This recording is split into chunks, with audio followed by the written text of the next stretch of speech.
je voudrais rebondir là-dessus. Et peut-être, il y a peut-être encore une ou deux questions, mais on va peut-être les garder pour la suite, pour qu'en fait on les répartisse correctement.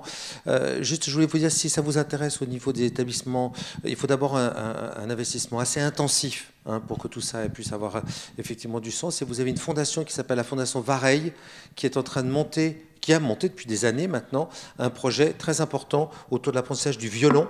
Hein, et puis, tu en parlais tout à l'heure. Donc, il y a 4000 enfants en France qui vont être équipés d'un violon. C'est pour les petites classes. Et ça, maternelle et début de primaire, ils ont 2 à 3 séances en fait de violon par semaine, et ce à travers en fait toutes les classes socio-culturelles, de façon à ce que ce soit pas réservé, si vous voulez, à un environnement privilégié, pour justement voir les bénéfices sur les apprentissages, d'étudier avec le laboratoire avec lequel souvent je travaille, qui est le laboratoire de Stanislas Dehaene à Paris, les modifications cérébrales liées à l'entraînement musical. Donc vous avez vraiment un travail là-dessus. Il faut savoir qu'on s'intéresse tous à ces questions. Dans nos écoles, nous avons en fait un travail, dont Caroline pourra peut-être nous parler, une association avec le laboratoire de Lyon 2 sur l'apprentissage d'un certain nombre de séquences rythmiques et des bénéfices sur le langage oral pour les enfants qui pourraient présenter un trouble spécifique du langage oral. Voilà, donc vous avez beaucoup de choses autour de la musique. Là où il faut être toujours vigilant, c'est pas d'imaginer, puisque en fait, ce que disait Michel est très vrai, c'est qu'on va avoir une solution pour tout, hein, et que ce sera un seul costume pour tout le monde. On voit très bien que c'est en fait un travail de recherche fin et qu'il y aura probablement des bénéfices, mais on sait que faire du sport, ça aide, on sait que avoir un certain nombre d'activités, ça peut aider, mais évidemment, en fait, ça ne sera pas le coup de baguette magique, hein. Voilà. Donc évidemment, les autres questions, gardez-les vraiment, c'est toujours intéressant, mais qu'on les répartisse. Merci beaucoup, Michel, d'avoir remis du contexte à tout ça. Ce que vous comprenez, c'est que les troubles des apprentissages, les troubles 10, c'est d'abord, donc, c'est pas des événements de vie, hein, ça va pas être une structure familiale, ça va pas être un environnement socioculturel, c'est véritablement des causes organiques. On le dit aujourd'hui, mais il faut savoir que pendant des années, on est resté sur une hypothèse psychologisante des troubles des apprentissages. Donc ce sont des questions. Mais ce n'est pas parce que c'est organique que c'est plus grave qu'autre chose. Au contraire, on sait là où on va pouvoir agir, et que comme le cerveau est plastique, c'est sa caractéristique principale, les apprentissages vont le modifier et que donc on réussira maintenant avec un travail spécifique et ciblé à pouvoir aider l'enfant à dépasser ses troubles. Dans la prise en charge des troubles, il y a finalement deux stratégies clés. C'est d'une part la stratégie donc, de l'entraînement, de ce qui marche moins bien, éventuellement d'aider certaines structures à mieux s'organiser, et puis évidemment le contournement, puisque nos enfants grandissent vite, la scolarité ça dure 10 ans, ça paraît long, donc c'est très douloureux pour certains enfants, mais c'est très court, parce que quelque part, si on a loupé le coche, évidemment, en fait, l'enfant peut être dans une situation finalement de désavantage, hein, de ne pas avoir pu bénéficier d'une scolarité qui lui permettra de déboucher sur des choix professionnels intéressants. Donc, il va falloir pouvoir à la fois stimuler et contourner. Alors, je ne me suis pas présenté, hein, je suis Hervé Glazel, je suis neuropsychologue, je m'intéresse au développement de l'enfant et de l'adolescent, d'une part sur la partie du diagnostic, sur des éléments de recherche, eux aussi, mais aussi sur essayer de comprendre ces sciences cognitives au service de l'éducation, ce qu'on appelle les sciences cognitives appliquées, hein, qui vont permettre, à partir de ce qu'on comprend sur la manière dont le cerveau fonctionne, d'appliquer, si vous voulez, les meilleures approches pédagogiques en classe et surtout au service des enfants qui en ont le plus besoin, les enfants 10. On vous parle aussi aujourd'hui, Michel et moi, puisque l'idée c'est que j'anime un groupe de 5 écoles avec toute une série de collègues, dont plusieurs sont là aujourd'hui, à Paris, à Lyon. Et ce qui nous a donné l'occasion en fait, de faire ce tandem aujourd'hui, c'est que nous avons le projet d'ouvrir des classes à Marseille à partir de la rentrée prochaine, ce qui nous donnera d'ailleurs probablement l'occasion de partager des projets de recherche sur le graphisme, sur la musique, sur tout ce qui peut nous intéresser, permettre de fertiliser le domaine. Donc c'est dans ce contexte-là que moi je vais vous parler cette fois-ci de quelque chose de plus appliqué, à partir de principes clés qui nous animent au quotidien, c'est la compréhension de la manière dont le cerveau fonctionne ou dysfonctionne, et de pouvoir de ce fait faire des propositions pertinentes aux enfants qui nous sont confiés. Donc d'abord la première chose, si vous voulez... Oula, je suis très loin là. Très bien. Donc ce qu'il faut comprendre, et ça vous le saisissez, c'est qu'il faut comprendre l'enfant en mouvement. L'enfant est un être en développement, donc en fait on va pouvoir voir apparaître éventuellement des atypies au cours de son développement. Il peut y avoir un potentiel, si vous voulez, génétique qui va finalement favoriser l'émergence d'un trouble éventuel, mais c'est au cours de ce développement que finalement la difficulté va apparaître. Elle peut apparaître très tôt, comme par exemple l'autisme, dès la première année. Ça peut être un peu plus tardif sur le langage, mais entre 2 et 3 ans, 3 ans et demi, on peut déjà commencer à évoquer un trouble du langage, les praxies au cours de la maternelle, et puis, bien entendu, les troubles des apprentissages dits culturels, lire et écrire, qui s'apprennent, si vous voulez, de manière spécifique à l'école, qui apparaîtront vers 6-7 ans. Donc il faut penser, si vous voulez, le développement de l'enfant comme une sorte de processus dynamique et de s'interroger au fur et à mesure de ces étapes développementales, qu'est-ce qui est standard et qu'est-ce qui, au contraire, peut nous alerter sur une spécificité ou sur une atypie de développement. Parce qu'il va falloir en fait comprendre plusieurs choses.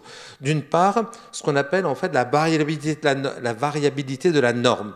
C'est-à-dire qu'on est tous très semblables les uns des autres. Vous avez vu la fameuse courbe de Gauss, on est tous très semblables. Entre les deux bornes de base, il y a 70% des gens. Donc on est tous à peu près pareils. Mais cependant, il y a évidemment une variation. Par exemple, on va tous marcher entre 10 et 12 mois. Marcher à 24 mois, c'est quand même très atypique. Marcher à 8 mois, c'est très rare. Donc il y a effectivement, mais la norme, c'est entre 12 et 18 mois. La même chose pour le langage. Il y a des enfants qui vont apparaître très tôt, à 2 ans, qui auront un langage organisé. D'autres, ça va être 3 ans, 3 ans et demi. Mais si on parle mal de manière peu structurée à 5 ans, là, il faut se poser la question, parce que là, ça devient carrément atypique. Donc l'idée, si vous voulez, c'est de se poser la question d'un côté d'accepter la variabilité, c'est-à-dire que les enfants ne se développent pas exactement au même rythme, mais cependant dans des intervalles qui vont pouvoir être mesurés et nous assurer en fait qu'on a les bonnes hypothèses. Donc ne pas s'inquiéter trop tôt, mais s'inquiéter aussi à temps, de façon à se dire est-ce qu'on est dans la variabilité attendue ou est-ce qu'on est dans quelque chose d'atypique. Ça, c'est le premier point. Le deuxième point, c'est de faire une différence entre le retard et le trouble. Le retard, si vous voulez, c'est un décalage. Ça veut dire qu'on va parler un peu plus tard que les autres, si vous voulez, mais finalement, le langage va se structurer de la même manière. Le trouble, c'est quand la courbe développementale, par exemple, du langage est atypique. C'est qu'un enfant, en fait, va faire des erreurs qu'aucun autre enfant ne fera. Parce qu'il aura des difficultés spécifiques dans la construction du langage. Le retard, ce serait plutôt de faire des erreurs que des enfants plus jeunes vont faire. Dans le trouble, on est plutôt dans une courbe atypique qui va faire que l'enfant ne va pas rattraper, si vous voulez, le développement en fait, de l'enfant typique. Le troisième point, c'est de s'appuyer toujours sur ce que disait Michel, l'aspect plastique du cerveau. La plasticité cérébrale, c'est la règle, c'est comme ça qu'on apprend, en créant des nouvelles connexions, en organisant les cortex, en créant et en modelant en fait l'organisation du cerveau. Et donc là-dessus, si vous voulez, c'est que tout ce qui va nous permettre de stimuler l'enfant, dès qu'on voit que quelque chose peut dysfonctionner, donc de stimuler de manière précoce, peut empêcher, si vous voulez, que cette courbe développementale parte dans quelque chose d'atypique. Donc il faut penser, si vous voulez, le développement de l'enfant de manière dynamique dans ces différents concepts. Une fois qu'on a dit ça, il faut aussi penser l'enfant dans toutes ses dimensions, pas simplement cognitive. Cognitive, ça veut dire traitement de l'information, mais il y a aussi la question du substrat biologique. Un enfant, par exemple, qui entend mal est un enfant qui peut éventuellement avoir des difficultés d'apprentissage de la parole. Un enfant, en fait, qui a des difficultés, si vous voulez, métaboliques, peut présenter des troubles cognitifs très spécifiques, une épilepsie, etc. Ensuite, vous avez la couche cognitive dont on parle depuis le début de la conférence, le traitement de l'information, et c'est là que vont se situer des éventuels diagnostics de troubles des apprentissages. Mais un enfant, si vous voulez, c'est pas qu'un cerveau sur pattes, c'est aussi une personnalité. Et donc il a un fonctionnement émotionnel que, par exemple, au cours d'un bilan, on va pouvoir évaluer. On a une construction de la personnalité, un contexte familial, parce que tout ça est modulé aussi par la structure de la famille, c'est pas causal, si vous voulez, mais la structure de la famille va nous informer sur un certain nombre de, comment dirais-je, de faits, hein, sur la connaissance, par exemple, du système scolaire, sur la capacité que la famille pourra accompagner son enfant dans la scolarité, et enfin, des aspects plus largement culturels. Donc un enfant, c'est tout ça. Il faudra penser ces difficultés, s'il en a, dans ce contexte du biologique jusqu'au culturel, du microscopique jusqu'au macroscopique. C'est bien ça, en fait, qu'il va falloir analyser au moment où on va s'interroger sur l'existence ou non d'un trouble des apprentissages chez l'enfant. Quand on a dit ça, quand on a mis en fait posé ce décor, si vous voulez, il va falloir se poser la question de qu'est-ce que c'est que ces fameux troubles des apprentissages. C'est-à-dire que vous avez une construction du cerveau, une organisation, une architecture du cerveau qui est tout à fait, comment dirais-je, descriptive. On peut montrer maintenant comment se structure le cerveau. Il y a d'abord en fait une compétence générale du cerveau, ce qu'on appelle le facteur G, la capacité générale d'accès à la complexité. C'est-à-dire être capable d'abstraction et capable de raisonnement. C'est une compétence qui se passe de ce qu'on appellera tout à l'heure, en fait, les compétences dites instrumentales. Vous pouvez être dépourvu de vision, de motricité, les deux à la fois. Vous pouvez en fait avoir des troubles sensoriels majeurs et pourtant avoir une dynamique intellectuelle qui est intègre. La capacité de faire des catégories, la capacité de raisonner est intègre indépendamment en fait des autres compétences de l'être humain. C'est la dynamique intellectuelle et quand hélas cette dynamique est finalement déficitaire, c'est ce que disait tout à l'heure Michel, 1 à 2% de la population présente cette déficience, à ce moment-là on est dans quelque chose de compliqué, ça ne sont plus les troubles des apprentissages, c'est en fait un trouble de la dynamique intellectuelle globale. De manière transverse à cette compétence générale d'accès à la complexité, qui sera clé à l'école, ce sont en fait des fameux instruments, ce qui est au service de notre intelligence. Donc vous avez les fonctions sensorimotrices et praxiques, c'est-à-dire la capacité de prendre de l'information, de donner nos réponses par exemple de manière gestuelle. Vous avez les questions liées au langage, langage en compréhension comme en expression. Vous avez le sens du nombre, dont on a parlé tout à l'heure, la capacité d'élaborer et d'estimer des grandeurs, des magnitudes, si vous voulez, qui est une compétence innée, puisque dès 5 mois, le bébé est capable d'estimer des quantités. Évidemment, ça va se nourrir et s'enrichir au fur et à mesure de la scolarité, mais ce sens des nombres est inscrit très tôt dans notre cerveau. La cognition sociale, qui est la capacité d'interaction sociale qui nous est consubstantielle, puisque nous sommes très fragiles à la naissance, très immatures, et nous dépendons entièrement de notre environnement social pour survivre. D'où l'idée de ces compétences très précoces d'interaction entre le bébé et son environnement social. Ce sont des compétences transverses, puisque finalement on verra tout à l'heure que certaines de ces compétences peuvent être touchées tout en ayant une dynamique globale qui est préservée. Tout ça, en fait, va être entouré par des compétences plus transverses, qui sont par exemple les compétences de mémoire, qui sont généralement très solides chez l'enfant. Vous avez des troubles mnésiques parfois chez l'enfant, mais c'est plutôt rare. Et enfin, quelque chose de plus courant, c'est l'attention qui va moduler la capacité de prendre l'information et de la restituer, et les questions des fonctions exécutives, de planifier notre action, d'anticiper, de faire preuve de flexibilité mentale. C'est effectivement tout ce travail des fonctions frontales du cerveau qui vont permettre de moduler toutes les autres fonctions et c'est le chef d'orchestre du cerveau. Une fois qu'on a compris cette architecture du cerveau, qui s'appuie sur tout ce qui a été dit tout à l'heure au niveau neuronal, sur la connectivité du cerveau, tout ça est inscrit organiquement à la surface du cortex et aussi dans les connexions, vous avez, si vous voulez, la contrepartie, si vous voulez, de ces différentes compétences dans le domaine de la pathologie. Chacune de ces fonctions peut éventuellement être déficitaire pour une raison ou pour une autre, et ce, de manière autonome.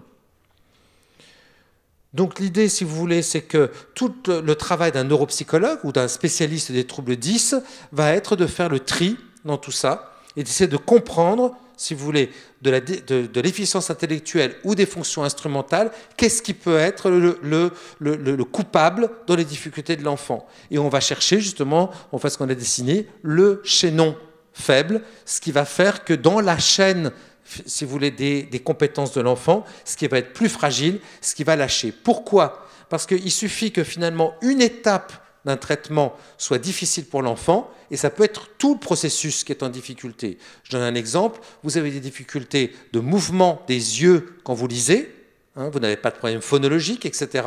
Et bien quelque part, la lecture va devenir plus compliquée, puisque lire, c'est faire bouger ses yeux le long des lignes et de retourner à la ligne, et bien c'est quelque chose qui peut être très coûteux pour certains enfants. Ce traitement unique peut éventuellement mettre en péril, en difficulté, voire en échec, si vous voulez, l'ensemble du processus de lecture. D'où l'idée, c'est qu'il va falloir aller faire une enquête pour comprendre ce qui est préservé chez l'enfant, ce sur quoi on va pouvoir s'appuyer, puisque ça, c'est un élément clé. On parle de la pathologie, on parle du trouble, mais parlons aussi de ce qui marche bien. Quels sont les talents, puisque c'est là-dessus qu'on va s'appuyer, en particulier à l'école, pour aider l'enfant à dépasser ses difficultés.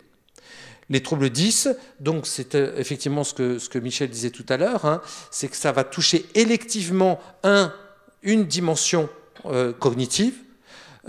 Cependant, on a vu cet enchevêtrement et la co-occurrence, si vous voulez, de certains troubles. Ça veut dire en fait qu'il est rare qu'un trouble arrive seul, parce qu'il est possible qu'il y ait des mécanismes communs, en particulier dans la synchronie, en particulier dans la connectivité du cerveau. Mais ce qu'il faut bien penser dans les troubles 10, c'est que l'accès aux apprentissages et à la complexité de la scolarité est tout à fait possible. C'est-à-dire que ce n'est pas une recette pour l'échec scolaire, c'est qu'en dépit de ces troubles, on peut y arriver. C'est pour ça qu'on est là, c'est parce qu'on doit détecter ce qui dysfonctionne, mais donner toutes ses chances à l'enfant à avoir son plein potentiel, puisqu'elle a les moyens, en fait, de réussir. C'est-à-dire, en fait, que ce n'est pas la complexité, le contenu qui le gêne. Hein. Si on va, par exemple, étudier un texte d'un certain niveau de sophistication, on va apprendre un théorème en mathématiques, on va apprendre à faire des opérations, à raisonner sur des situations de plus en plus complexes, c'est généralement pas ça qui gêne l'enfant. Ce qui le gêne, c'est le format, c'est la manière dont les apprentissages sont amenés. La forme, on aura bien compris qu'un enfant qui a du mal à lire, une des questions clés, c'est que c'est finalement le format, c'est parce qu'en fait, on l'a présenté sur une page en caractères alignés qu'il est gêné. Si on travaille à l'oral, on aura contourné la difficulté et on aura permis à l'enfant d'accéder au contenu en dépit de son trouble. Évidemment, ça ne va pas se faire de manière aussi naturelle, puisque finalement la lecture a des bénéfices énormes, c'est que la lecture crée en fait une mémoire externe à laquelle on peut retourner, et si on est dépourvu de cette mémoire, évidemment, on va être plus en difficulté scolairement. D'où l'idée, effectivement, de travailler différemment dans la pédagogie pour que ce moyen de contournement ne crée pas d'autres types de difficultés. Donc les troubles 10, c'est ça va toucher une des dimensions que je viens de décrire, électivement, souvent de manière associée, qui ne touche pas la dynamique globale de l'enfant, qui est capable d'accéder à la complexité, mais qui est gêné par le format. Tout notre travail, à nous, éducateurs, ce sera de contourner ces troubles en modifiant la présentation des apprentissages et en donnant à l'enfant les outils de son autonomie, en contournant ce qui le gêne. On dit souvent que les troubles 10, c'est pour toujours, certes. En fait, on l'a dit, c'est inscrit neurologiquement, etc. Mais moi, je ne suis pas totalement convaincu non plus que ce soit définitif dans l'intensité. Il n'y a jamais de temps qu'à l'école, si vous voulez, qu'on va lire, écrire, raisonner, mémoriser, etc. En plus, on a ce qu'on appelle la maturation cérébrale, au-delà de la plasticité cérébrale. C'est-à-dire que le cerveau va maturer spontanément. Puis l'enfant pertinent, il va se trouver des stratégies pour contourner en fait ces difficultés. Donc, ça ne va pas être pour toujours, mais le poids le plus lourd, il est pendant l'école. C'est là, en fait, le moment de tous les dangers. Donc, je reprends un peu cette fameuse nébuleuse des troubles 10, dont on vous a déjà parlé, qui sont la contrepartie de chacune des dimensions dont on a parlé. On a les troubles du langage écrit, les dyslexies, les troubles du langage oral, les dysphasies ou les troubles spécifiques du langage oral tels qu'on les appelle aujourd'hui, les dysorthographies qui, elles, sont souvent liées à des dyslexies mais pas uniquement, les dysgraphies qui peuvent être parfois liées à des dyspraxies, c'est toujours une question de geste, hein.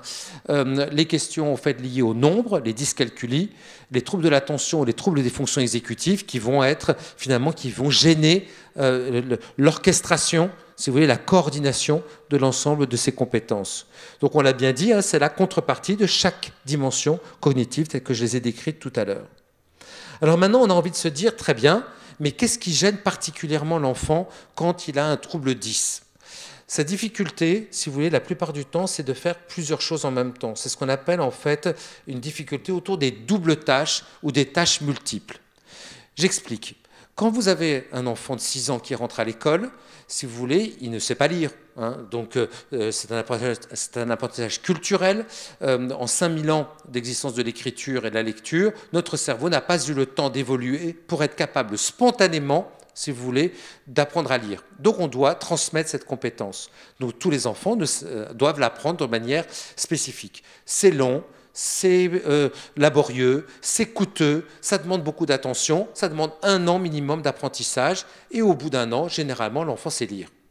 Chez l'enfant dyslexique, c'est justement ce mécanisme-là qui ne se met pas en place. C'est que cette automatisation, si vous voulez, ne se met pas en place. On a beau s'entraîner, en dépit de l'intensité et de l'efficacité ou l'aspect approprié de l'apprentissage, eh bien, en fait, l'enfant n'arrive pas à automatiser, si vous voulez, cet apprentissage. Et donc, il est tout le temps en double tâche. C'est-à-dire que quand il doit lire un texte, il doit le déchiffrer et essayer de le comprendre. Et donc, il est très gêné. Donc, c'est toute la clé à l'école. Si on avait la possibilité de détacher tout ça, ça marcherait, mais ce n'est pas possible. Il y a un moment où il faut lire pour comprendre. Donc, on est en double tâche. Normalement, l'enfant standard aura réussi à automatiser. Je vous montrerai un graphique sur tout ça, ça va libérer des capacités attentionnelles. L'enfant dys ne va pas y arriver. Donc, par exemple, l'enfant va avoir du mal, s'il est dysgraphique, à penser à ses idées et à les coucher sur le papier, parce qu'il a un problème d'écriture. L'écriture est coûteuse, ça va prendre tout l'espace. Et donc, soit il va bien écrire, soit en fait, il va réfléchir à son contenu. Donc, ça va être compliqué, il va faire un arbitrage constant entre les deux compétences. Ça peut être la question de lire et comprendre, dont je vous ai parlé, c'est écrire et faire attention en même temps à l'orthographe. Si vous avez une dysgraphie, très souvent, vous avez une apparence de dysorthographie parce que l'enfant n'arrive pas à la fois à écrire de manière lisible et de mobiliser ses compétences orthographiques. Inversement, un enfant en fait, qui a des troubles de l'orthographe peut se retrouver en difficulté parce que c'est pénible à la fois de chercher ses idées, etc. Il va réduire, par exemple, ce qu'il va écrire puisqu'il a peur de faire trop de fautes d'orthographe. Donc voilà, c'est la notion des doubles tâches et les pédagogues, c'est la clé, doivent chercher à soulager l'enfant en fait, de ces doubles tâches. Pourquoi? Parce que, un des traitements n'est pas assez automatisé, il reste conscient. Il y a une concurrence entre les différents traitements, et ce qui amène parfois d'ailleurs à quelque chose de paradoxal, c'est que souvent on dit à l'enfant « tu vois bien quand tu fais attention que c'est beaucoup mieux, etc. » Ben oui, mais comment vous pouvez faire attention à la fois à bien écrire et à faire attention au contenu tout le temps, toute la journée, 8 heures par jour? C'est impossible, c'est épuisant. Donc il y a une concurrence, et donc parfois c'est bien écrit, ou parfois les idées sont intéressantes. Il est rare que les deux soient bien en même temps. Donc l'enfant va faire ce qu'on appelle un arbitrage entre les différents traitements, privilégier l'un plutôt que l'autre, de façon à pouvoir produire quelque chose, mais souvent le résultat est soit décevant, soit variable dans sa qualité. Donc ça, c'est la question des doubles tâches. Qu'est-ce qui se passe dans ces doubles tâches? C'est qu'il va y avoir une saturation des capacités attentionnelles de l'enfant. Il est débordé, il ne peut plus faire les choses puisqu'il est débordé. Je le montre, nous avons tous des capacités attentionnelles limitées. Vous ne pouvez pas écouter 2 conversations en même temps, vous ne pouvez pas lire 3 livres en même temps, vous ne pouvez pas faire X tâches simultanément. Donc vous avez ce que je dirais, en fait, le récipient de ce graphique vert, c'est notre réservoir attentionnel. Il est limité structurellement par notre cerveau, tous. Cependant, quand on apprend à faire quelque chose, un instrument, à jouer au tennis, à écrire, à lire, on va s'entraîner. Et en s'entraînant, peu à peu, si vous voulez, la consommation d'espace attentionnel va se diminuer. D'accord? C'est qu'on aura moins besoin parce que ça va devenir non conscient, ça va devenir plus implicite. Et donc, ça va permettre de libérer tout cet espace blanc qui était autrefois occupé par le traitement. Ça va permettre d'être libéré effectivement. Et donc, qu'est-ce que ça va nous permettre de faire? C'est de faire d'autres tâches simultanées, puisque finalement, on a libéré des capacités attentionnelles. D'accord? Si je lis et que j'apprends à lire, je vais automatiser, diminuer la consommation d'attention et libérer tout cet espace attentionnel pour la compréhension.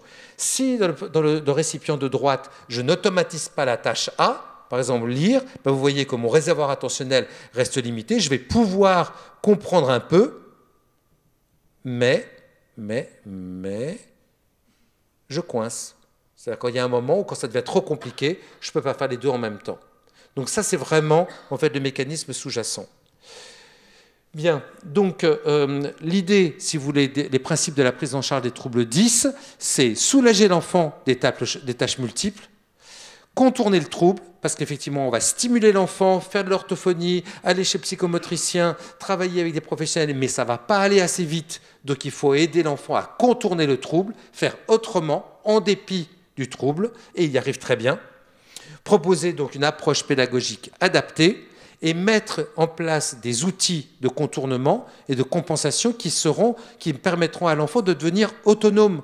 Puisque l'idée, si vous voulez, c'est pas de faire à sa place, etc., mais c'est de lui donner des outils de façon à ce qu'il puisse faire les choses par lui-même avec des outils nouveaux. Mais ça prend du temps. Ça ne se décrète pas. C'est en fait une certaine pédagogie qui veut lui permettre à la fois de continuer à progresser dans les contenus et en même temps de s'approprier ces outils de son indépendance. Je prends l'exemple, un enfant qui a des difficultés d'écriture, on pourrait lui proposer le clavier. Mais ça ne se décrète pas. Utiliser un clavier d'ordinateur. Il va falloir utiliser un apprentissage avec l'ergothérapeute. Mais là, si ça se fait que dans le cabinet de l'ergothérapeute, eh ben, on ne va pas le transférer à l'école. Et donc l'idée, c'est que ça ne devient pas un outil scolaire. Et donc ça reste, si vous voulez, côte à côte, superposé, mais ça ne permettrait pas à l'enfant de s'autonomiser par rapport à ça. Donc il faut réussir à trouver une pédagogie qui permettra à l'enfant de faire les deux, de continuer ses apprentissages et d'apprendre simultanément ces nouveaux outils de son indépendance. Donc la question clé donc, des troubles des apprentissages, c'est d'éviter les doubles tâches, d'éviter le débordement attentionnel, de trouver en fait des solutions pour soulager ces tâches, faire des pauses, privilégier la qualité, etc., qui permettra à l'enfant de réussir.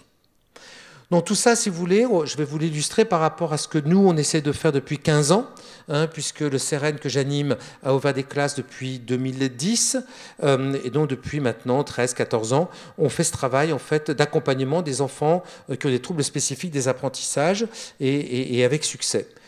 Quelles sont, en fait, il me semble, moi, les bonnes pratiques de façon à permettre à ces enfants qui ont des troubles d'apprentissage de réussir, de donner à voir leur plein potentiel. Un, c'est de bien connaître ces troubles, c'est-à-dire d'avoir une bonne connaissance à la fois de ces troubles et des capacités des enfants. Deux, de coordonner notre action autour de cet enfant. Parce que si vous avez l'addition, on l'a dit, si vous avez plusieurs troubles 10, que vous avez 5 ou 6 professionnels autour de l'enfant, ça devient cacophonique. On ne sait plus ce qui est important, ce qui l'est moins. Il faut hiérarchiser tout ça. Il faut lui donner du sens à ce programme de rééducation. Et puis il faut s'assurer que ça marche avec la pédagogie. Parce que s'il n'y a pas d'impact dans la classe, eh bien évidemment, on aura peut-être entraîné quelque chose, mais sans bénéfice.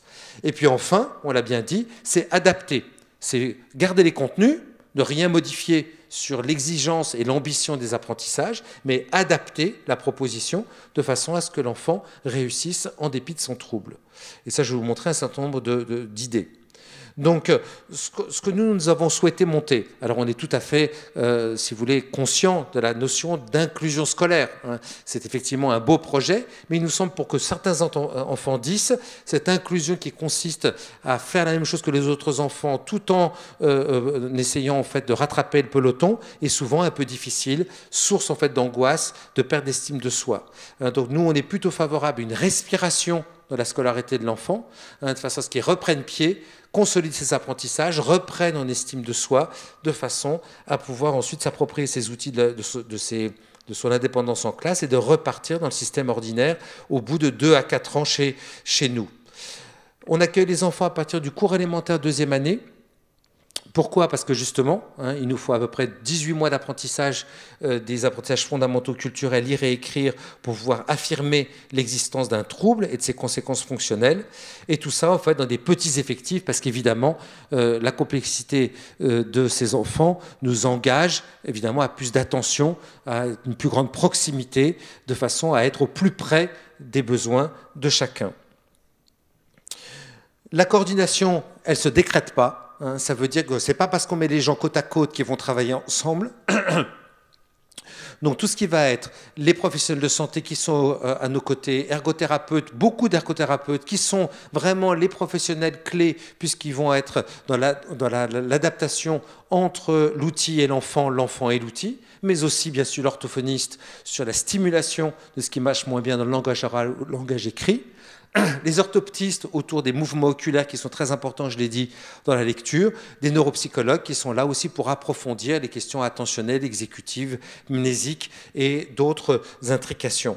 Donc vraiment, de mettre côte à côte la scolarité avec une interaction entre les deux, coordonner les différentes actions de façon à ce qu'on soit sûr qu'on avance dans le bon sens, que ça bénéficie aux enfants, qu'il y a un véritable impact dans le quotidien.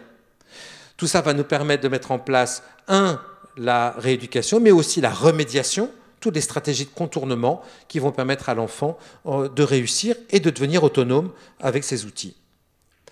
Tout ça doit être évidemment aussi réfléchi dans un projet. Chaque enfant doit avoir un projet, on doit savoir qu'est-ce qu'on vise dans la prochaine période, dans le prochain trimestre, dans la prochaine année, de façon à s'assurer que ça fonctionne. Tout ça doit être consolidé dans des documents partagés qui permettent à chacun de contribuer et de pouvoir s'assurer de ce que font les autres professionnels. Quelque chose qui me paraît très important et qui est rare en classe, si vous voulez, c'est que les enseignants sachent bien de quoi les enfants ont besoin. Parce que vous avez souvent des PAP ou des PPS en classe. PAP, plan d'accompagnement personnalisé, PPS, plan personnalisé de scolarisation. Donc l'enseignant est censé savoir quels sont les besoins de l'enfant, quelles sont les adaptations, les outils qu'il ou elle devrait utiliser. Mais au bout du compte, c'est compliqué. Il y a 25 à 30 élèves, il faut faire le programme. On ne se rappelle plus vraiment si l'ordinateur, c'est tout le temps ou si c'est seulement pour les travaux prolongés d'écriture. On ne sait plus très bien à quel moment il faut utiliser le retour vocal, etc. Bref. Donc toute l'idée, si vous voulez, ça nous paraît clé, nous, de présenter à l'enseignant une fiche signalétique des besoins particuliers de cet enfant et de quel outil utiliser à quel moment, de façon à ne pas l'oublier. Donc véritablement utiliser ces outils de manière adéquate et au moment pertinent. Évidemment l'adaptation, adapter, ça veut dire en fait adapter la pédagogie sans changer les contenus, je le répète. Donc adapter la scolarité, ça veut dire sensibiliser les enseignants, s'assurer que les enseignants savent enseigner correctement à ses élèves, donc c'est de la formation, puisqu'il n'y a pas de formation générale dans les INSPE pour les enseignants qui se destinent à enseigner à des... Enfin, on l'a dit, si en fait un enseignant nous dit qu'il n'a jamais vu d'enfants 10, c'est qu'il y a un problème, il ne les a jamais détectés, donc il va tomber dessus nécessairement. Mais donc ils ne sont généralement pas formés, les nôtres arrivent très souvent avec leur Master 2, leur spécialité, mais il faut les former et les sensibiliser à tout ça. Il va falloir fabriquer des supports pédagogiques adaptés. C'est-à-dire que les enseignants doivent fabriquer des supports pédagogiques qui auront une meilleure accessibilité, une meilleure lisibilité, éviter de mélanger images, textes, ce fatras d'informations qui va gêner l'enfant. Et donc réfléchir aussi au langage, la formulation, les consignes. Tout ça, en fait, va être nécessaire pour s'assurer que ces enfants aient la meilleure accessibilité, si vous voulez, pédagogique, en particulier par les supports. Et enfin, l'utilisation des technologies d'assistance, parce que ça va être une des clés. Il y a les éléments méthodologiques, mais il y a aussi des éléments, si vous voulez, technologiques qui vont permettre aux enfants de contourner leurs troubles. Par exemple, un enfant qui a un trouble de la lecture va pouvoir utiliser le retour vocal, c'est-à-dire en fait un outil qui lui permettra de se faire lire les textes et de se les faire relire. Le gros avantage de l'ordinateur, c'est qu'il ne se fatigue pas, c'est qu'il ne s'agace pas. Vous pouvez lui faire relire X fois le même mot, la même phrase, le même texte. Si vous voulez, il ne va pas se fatiguer. Et donc, apprendre à l'enfant à travailler avec cet outil pour pouvoir, comment dirais-je, les utiliser pendant leur séjour dans nos classes, mais aussi une fois réintégré dans le système ordinaire, puisque l'enfant a pour destination de repartir dans le système standard de façon à reprendre un cursus habituel. Mais il ne pourra le faire que s'il a des outils qui lui permettront de contourner ces troubles. Alors tout ça, évidemment, ça fait une quinzaine d'années qu'on fait ça, et l'idée, c'était qu'on a souhaité prouver que ça avait un impact. Hein. Donc on fait toujours régulièrement, c'est ma collègue Elsa qui est ici, qui fait généralement ces études de fond. Hein. On en a fait plusieurs sur en fait les enfants qui ont été scolarisés chez nous, sur leur réussite au bac, au brevet, les bénéfices qu'ils ont obtenus. Donc ce qu'on constate, si vous voulez, c'est que d'abord 100% des enfants qui nous sont confiés repartent dans le système ordinaire, hein, il faut le savoir. Alors dans des classes très variées, hein, ça peut être dans le public, ça peut être en fait dans le sous-contrat, beaucoup, hein, parfois encore dans des classes hors contrat, mais généralement dans une grande diversité d'établissements. La plupart du temps, au bout en fait d'un certain nombre d'années, si vous voulez, les parents les considèrent comme dans la moyenne, les enseignants d'accueil les voient dans la moyenne ou au-dessus de la moyenne des enfants de la classe ordinaire dans laquelle ils sont réinscrits. Évidemment, certains restent encore en difficulté, mais la majorité, l'immense majorité, plus de 70%, récupèrent un niveau qui est comparable à celui de leur père. Quelque chose que je trouve de très intéressant, si vous voulez, c'est la perception que l'enfant a de son trouble. Ça me paraît très important. Très souvent, finalement, l'enfant finit par se dire « moi le dyslexique, moi le dyspraxique », et ça bouge tout l'horizon. Alors que finalement, quand on a montré à l'enfant, un, qui peut réussir, deux, qu'il ait des outils de contournement, et bien quelque part l'estime de soi est reconstruite, et donc la perception que l'enfant a de l'intensité de son trouble diminue. Et ça me paraît là aussi une des règles pour réussir. Et ça, pour le coup, ça m'amène à vous parler de quelque chose, une question clé, qui pour moi était une découverte, hein, c'est-à-dire que beaucoup de ces enfants qui ont traversé une scolarité difficile se retrouvent avec une estime de soi très fragilisée, un sentiment en fait d'échec et de ne pas pouvoir y arriver. Effectivement, en rassurant l'enfant, en lui montrant qu'il peut réussir, à ce moment-là, la récupération de l'estime de soi et de règles. Souvent, en fait, on a 20% seulement des enfants qui arrivent chez nous qui ont une estime d'eux-mêmes qui est préservée. 80% récupèrent au contraire une estime de soi pendant leur scolarité et surtout, après leur départ, après 2 à 4 ans de scolarité, ils repartent avec une estime d'eux-mêmes consolidée. Pour 80% d'entre eux, ils gardent ce bénéfice. La réussite aux examens, eh bien, écoutez, 95% réussissent le brevet. Pour ce qui est du bac, nous avons terminé une étude sur le bac. Donc, les enfants qui n'ont pas encore passé le bac, c'est que quelque part, ils étaient dans leur année de terminale quand on les a interrogés. Sinon, vous voyez, en fait, 43% des enfants interrogés ont passé le bac, 20% n'ont pas sauté le passé. Donc, c'est 2 tiers, 1 tiers, on va dire, qui passent le bac, ou 80-20 qui passent le bac et d'autres qui ne passent pas le bac. Ceux qui passent le bac le réussissent à 98% et 84% le réussissent avec mention. Donc vraiment, le devenir scolaire de ces enfants est tout à fait positif. Ils vont dans des sections très variées, c'est-à-dire que le choix est préservé. Ça peut être le général, ça peut être le technologique et le professionnel. On a un peu plus de professionnels que de technologiques par rapport au système ordinaire. Il y a plus de technologies dans le système ordinaire et moins de professionnels. Donc, mais en termes d'orientation dans le général, c'est à peu près comparable.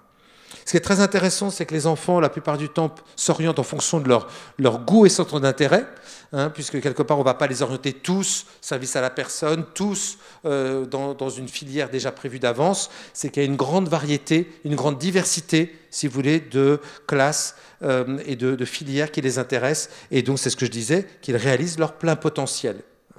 On voit bien que 80% des enfants 10 sont tout à fait capables de continuer, si vous voulez, une formation longue. Ce n'est pas un critère clé, ça, si vous voulez, évidemment. On peut très bien avoir une vie intéressante en faisant des études courtes. Mais il n'empêche que ça leur laisse la chance de décider de continuer des études plus longues s'ils le souhaitent.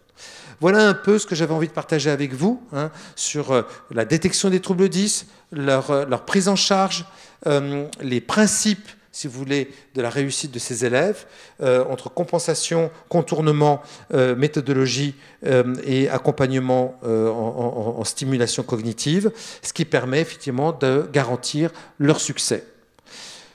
L'idée, c'est qu'effectivement, on est ravis d'être là ce soir aujourd'hui, parce qu'on a le projet de se rapprocher de vous, Marseillais et habitants de la région PACA, et donc on va ouvrir un nouveau site du côté, au centre de Marseille, près du métro du Prado, au centre de la ville, et à côté, je crois, c'est du stade Vélodrome. Voilà, donc on a choisi un endroit stratégique pour que tout le monde sache où c'est. Voilà. Donc j'en ai fini sur ce que j'avais envie de partager avec vous sur la question, si vous voulez, de la prise en charge scolaire des enfants à besoins particuliers et des enfants 10.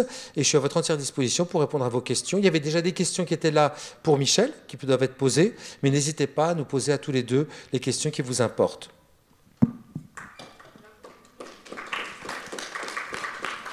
Merci. Oui, madame.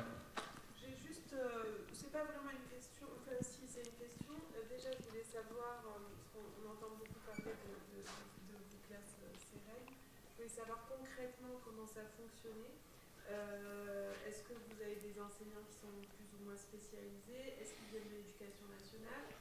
Est-ce qu'à l'intérieur de l'école, il y a une équipe pluridisciplinaire pour assurer justement cette coordination? Je vous pose cette question parce qu'elle est très intéressée.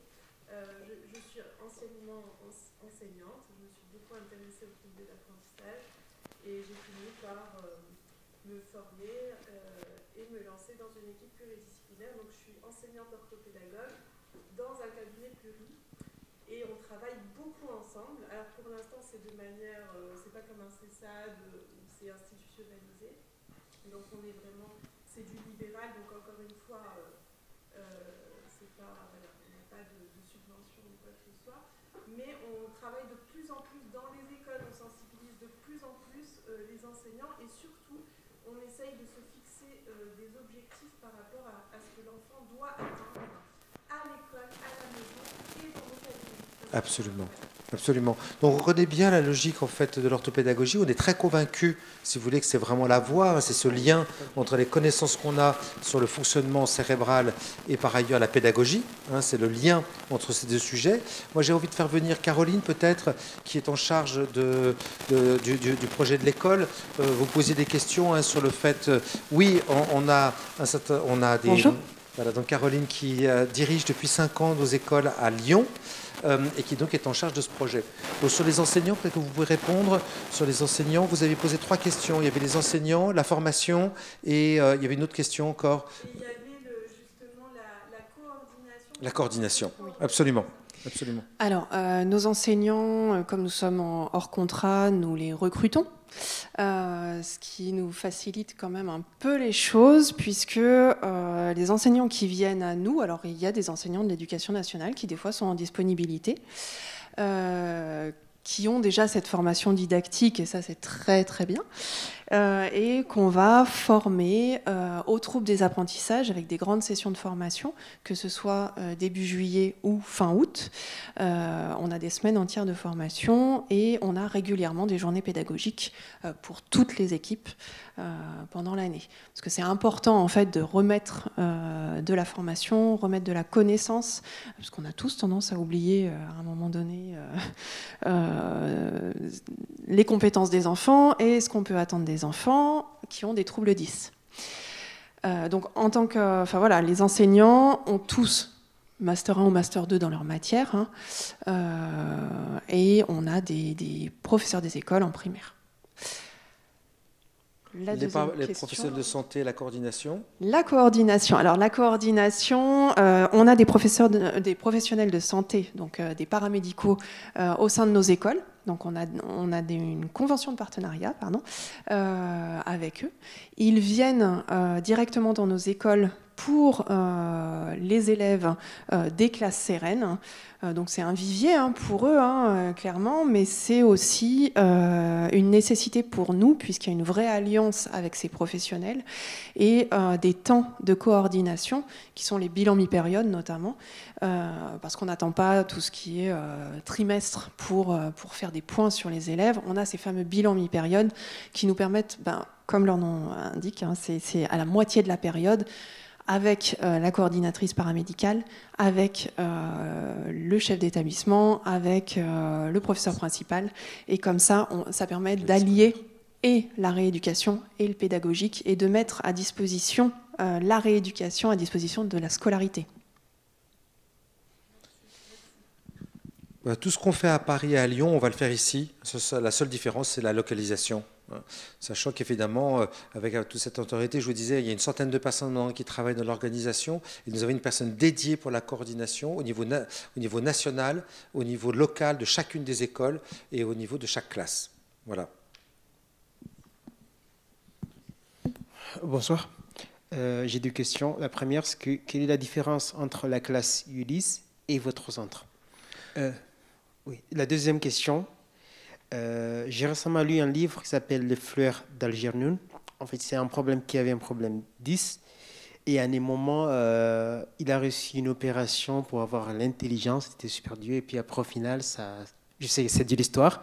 Mais je demande, dans la vie réelle, est-ce qu'il y a eu des expériences pour pouvoir examiner scientifiquement quel domaine médecine? Est-ce qu'il y a eu des opérations pour pouvoir aider quelqu'un qui avait des problèmes 10 ou non? Alors, je vais répondre à la première question sur les ULIS, donc les unités locales d'intégration scolaire, qui en fait sont dans les écoles publiques. Il y en a aussi dans le privé. Donc, ce ne sont pas des classes, ce sont des dispositifs. Donc, les enfants bénéficient en fait, d'un temps négocié à l'intérieur de l'ULIS, au titre du PPS. Généralement, ça se met en place à ce moment-là, et l'enfant va être inclus il est d'abord dans sa classe standard, et il bénéficiera de l'appui d'un enseignant spécialisé à l'intérieur de l'ULIS. Ça peut être majoritairement dans sa classe et minoritairement dans l'ULIS, ou inversement, en fonction des besoins et de ce qui aura été pensé pédagogiquement. Donc la différence, si vous voulez, c'est que nous, on a le sentiment que justement cette cote mal taillée est pas forcément bonne pour tous les élèves. Il est toujours nécessaire de se dire, voilà, il y a un éventail très large de besoins. Il y a des enfants qui bénéficient très probablement en fait de dispositifs. Nous, on a pris en fait la position en fait d'une prise en charge spécifique, experte et intensive pendant 2 à 4 ans. En se disant que certes l'enfant peut être à cheval sur 2 classes, mais à quelle classe appartient-il vraiment? Est-il dans le dispositif? Est-il dans la classe? Jusqu'à quelle intensité? Comment il transfère ce qu'il apprend dans l'ULIS dans la classe? Bref, est-ce que finalement l'intervention de l'ULIS est exactement au bon moment, en fonction du programme de l'élève? Bref, on a comme conviction, si vous voulez, que ces enfants ont besoin d'un lieu dédié pour un temps donné, pour une respiration, de façon à s'employer spécifiquement à reconsolider leurs apprentissages et s'approprier les outils de compensation au cours d'une période donnée, de façon à ce qu'ils n'essaient pas de tout faire en même temps, appartenir au système standard, être un peu soulagé dans l'ULIS, apprendre toujours s'il ne bénéficie pas du CESAD, parce que tout le bénéfice du CESAD, c'est de venir sur le lieu de vie de l'enfant. S'il peut bénéficier du CESAD, là, c'est le meilleur des mondes. Mais la plupart du temps, c'est quand même très compliqué de faire venir les professionnels de santé dans l'école. Voilà. Donc l'idée, si vous voulez, c'est qu'on est assez différents de ce point de vue-là. On a une intention semblable, c'est d'accompagner les enfants vers le succès, mais les moyens qu'on met en place sont assez différents, puisque nous, on cherche en fait cette intensité et cette spécificité, cette expertise autour de tout ça. Le dernier point, c'est que le dispositif ULIS, il essaye parfois d'être un peu spécifique, mais souvent, en fait, il est un peu transverse. Vous n'avez pas d'expertise particulière. Souvent, d'ailleurs, pour les questions de secret médical, le coordinateur de l'ULIS ne connaît pas, en fait, le trouble de l'enfant. Je vous dirais d'une certaine manière, moi ça ne me gêne pas forcément, puisque ce qui nous paraît toujours important, ce n'est pas la définition du trouble, c'est ses conséquences dans la classe. Et donc de partir des besoins pédagogiques pour aider l'enfant. L'autre point que vous disiez, c'était finalement des solutions, je dirais, un peu miracles, quelque chose qui aurait fonctionné comme ça. Alors, je ne connais pas ce livre. L'idée, c'est que, là aussi, c'est une autre conviction. C'est que d'abord, on est convaincu que ces enfants peuvent réussir. Donc, ce n'est pas la peine non plus de brûler les étapes. Deuxième élément, en fait, il faut cette patience. Ça ne nous gêne pas de nous dire que finalement, ce n'est pas un coup de baguette magique. Il faut faire confiance à l'enfant, à ses compétences, à la maturation endogène, c'est-à-dire que le cerveau continue à mûrir au fur et à mesure du développement, à la stimulation, aux stratégies de contournement. Et c'est par cet effort-là que finalement on parvient à aider l'enfant et à développer ses compétences et à retrouver et à développer ses aptitudes. Voilà, donc on est moins dans une logique de succès, comment dirais-je, un peu inattendu, etc. Mais cet effort constant en fait, qui évidemment demande une certaine, voilà, un certain horizon, qui permet à l'enfant de s'en sortir en dépit de cette mauvaise carte qu'il a dans son jeu. Mais la plupart du temps, les enfants ont plein de bonnes cartes dans leur jeu sur lesquelles ils peuvent s'appuyer, et donc il faut simplement s'assurer qu'ils ne sont pas pénalisés définitivement par voilà, cette mauvaise carte dont ils pourraient pâtir. Madame. Bonsoir. Excusez-moi, j'ai le micro. Oui. Oui, je voulais vous remercier déjà pour toutes ces informations que vous nous avez fournies. Et j'ai 2 questions, ou peut-être une question et une proposition. La première question, je voulais savoir si l'enfant qui est détecté dyslexie ou une de ces maladies, est-ce que l'enfant est conscient de ce qu'il a? Et si c'est le cas, est-ce que le fait que l'enfant ait cette conscience, est-ce que ça ne va pas développer des facteurs inhibiteurs dans l'apprentissage scolaire ou autre? Ça, c'est la première question. Et ma proposition, ça serait bien, on est en train de, vous former des enseignants pour une pédagogie, pour suivre les enfants à l'école, c'est très bien. Mais je pense aussi penser aux parents, peut-être avoir une filière qui forme les parents comme vous faites là, les former aussi pour pouvoir suivre les enfants à l'école. Merci. Alors je me permets juste, on a aussi des ateliers pour les parents, mais sur des problématiques, pas tellement sur les troubles, mais sur les problématiques spécifiques. Par exemple, des difficultés avec les consignes écrites au moment des devoirs, pour pouvoir accompagner éventuellement son enfant au moment des devoirs. Donc ça existe aussi, mais ce n'était pas le sujet de ce soir. Non, mais vous avez tout à fait raison. C'est quelque chose, et vous avez une très belle intuition, puisque l'idée, c'est qu'on ne l'a pas fait pendant longtemps, et nos collègues, dont Elsa et notre responsable en fait, des bilans neuropsychologiques, s'est dit, il nous manque quelque chose là, dans tout ça, parce que les parents sont très isolés, ils se débrouillent, ils se dépatouillent, on peut aider éventuellement leurs enfants, mais eux-mêmes, comment on les accompagne, si vous voulez, pour qu'ils apprennent à focaliser sur l'essentiel, apprendre les bonnes pratiques, parce que tout le monde s'use, tout le monde se fatigue, on a son travail, on a la vie de famille, et puis la scolarité est compliquée. D'où l'idée, si vous voulez, c'est d'accompagner les parents de façon à ce qu'ils ne soient pas submergés à un moment par tout ça. Ça me paraît absolument fondamental, vous avez tout à fait raison de le dire. Parce qu'on pense que quand un enfant ne va pas bien, c'est toute l'économie familiale qui est généralement modifiée ou perturbée. L'autre question, alors je trouve ça une question aussi très très intéressante, cette question de la prise de conscience. Moi, parfois, j'entends dire « Ah, il faut absolument qu'il sache en fait, qu'il est dyspraxique ou dyslexique ». Il y a aussi des enfants qui disent « Moi, le dyspraxique, moi, le dyslexique ». Ou moi qui ai un trouble de l'attention. Et moi, je pense que c'est une erreur. L'idée, c'est pas de le nier, c'est pas de le cacher, c'est pas en fait d'en avoir honte ou dans un déni. Mais on se définit pas par rapport à un trouble. On se définit pas par rapport à une caractéristique. C'est ce qu'on appelle essentialiser le trouble. C'est de dire, non, j'ai toutes sortes de caractéristiques, des talents, des compétences, des goûts, des centres d'intérêt et éventuellement, j'ai en fait des facultés particulières dans tel domaine et un trouble dans un autre. D'accord ? Et donc je pense en fait que ce n'est pas la peine de surcharger l'enfant de cette sorte de prise de conscience, parce que vous avez tout à fait raison de dire qu'après c'est l'arbre qui cache la forêt. Nous, ce qu'on essaie de montrer, c'est de mettre en place un dispositif dans lequel l'impact du trouble disparaît. Ce n'est pas que le trouble n'est plus là, mais l'impact du trouble n'est plus là. Et on donne à l'enfant les outils qui lui permettent de répliquer ça à la maison et dans les écoles futures. Voilà, donc je ne pense pas qu'il faut s'obséder dans l'idée de la prise de conscience de l'enfant. On n'est pas dans le déni, on n'est pas en fait, oui, il y a quelque chose qui dysfonctionne, oui, en fait, là, on a besoin de t'aider, oui, on est là à tes côtés, etc. Mais on ne fait pas ça le cœur, si vous voulez, de la perception qu'on a de son enfant ou que la personne se fait de lui-même. Ça me paraîtrait très, très à son détriment. Madame.